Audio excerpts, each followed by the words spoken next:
How to remove TikTok profile picture. Hi guys, welcome back to our channel. In today's video, we are going to learn if we can remove our TikTok profile picture or not. So without any delay, let's just dive right into the video and see that. So for that, you can directly head over to your TikTok application itself and head over to profile in the bottom right corner.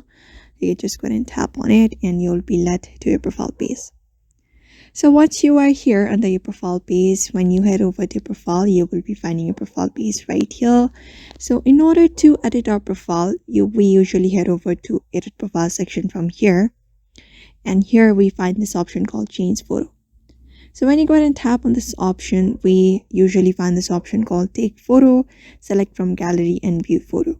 So normally in other applications, we also get the option of removing profile picture. But unfortunately, TikTok does not allow us to remove our profile picture directly. However, we can make some modifications except for that. For example, taking a photo or selecting a different picture from your gallery and also view your picture if you want. But that is only the way we can do for now. But if you really wanna remove your profile picture or not keep anything on profile picture, you can use a default profile picture into your TikTok. For example, you can head over to your browser and search in default profile picture and you'll be finding different results available. You can use for this one for an example. You can go ahead and tap on this download option. After that, head over back to your profile in your TikTok and go on with the normal process of how you usually change your photo. After that, tap on this picture section and you can select from your gallery the picture, the default photo.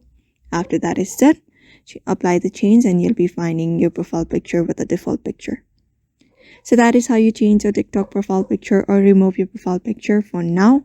So I hope this video was helpful to you and thank you for watching this video and we will see you on the next one.